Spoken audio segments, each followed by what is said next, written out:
you look at the biographies of Jesus, Matthew, Mark, Luke, and John, we actually have not just one story about Jesus' life, we have from 4 different stories. Exactly. Okay, the 4 different sources, Yeah. right? That's so much better than, just an isnad. So we're talking about the classroom scenario again. Yes, but they all agree, okay? They all agree on the facts. There's no differences between Matthew, Mark, Luke, and John. Not significantly. They all agree on the essential facts. Okay.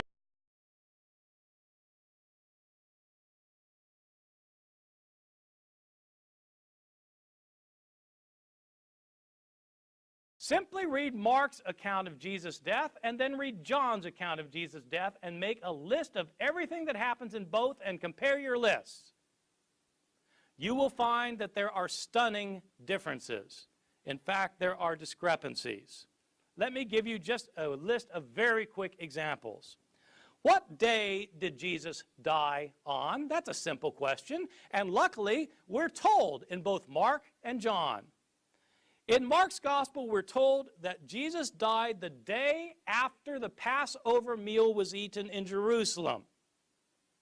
John tells us explicitly, chapter 19, verse 14, that Jesus died the day before the Passover meal was eaten, on the day of preparation for the Passover. That's different. He couldn't die both days. What about the time? According to Mark, he died at 9 in the morning. According to John, he wasn't condemned to death until afternoon. John 19:14.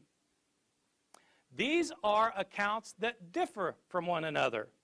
Did Jesus carry his cross the entire way to Golgotha, or did Simon of Cyrene carry it?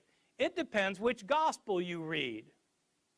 Did both robbers mock Jesus, or did only one of them mock him and the other come to his defense? It depends which gospel you read. Did the curtain in the temple rip in half before Jesus died, or was it after he died? It depends which gospel you read. I can give you the references for all of these if you need me to, or you can look them up yourself. I'm not making these up.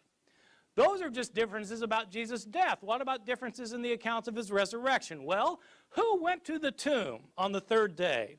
Did Mary Magdalene go alone, or did Mary go with other women? Depends which gospel you read. If with other women, how many of them were there? What were their names? And which ones were they? It depends which gospels you read. Was the stone rolled away before the women got to the tomb or not? What did they see in the tomb? Did they see a man? Did they see 2 men? Or did they see an angel?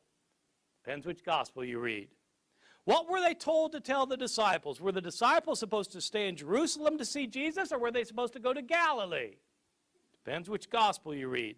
Did the women tell anybody, or were they silent about it? Depends which gospel you read. Did the disciples ever leave Jerusalem? Or did they never leave, or did they leave and go to Galilee? Depends which gospel you read. My conclusion, these are not reliable historical accounts. There are too many discrepancies. The accounts are based on oral traditions that have been in circulation for decades,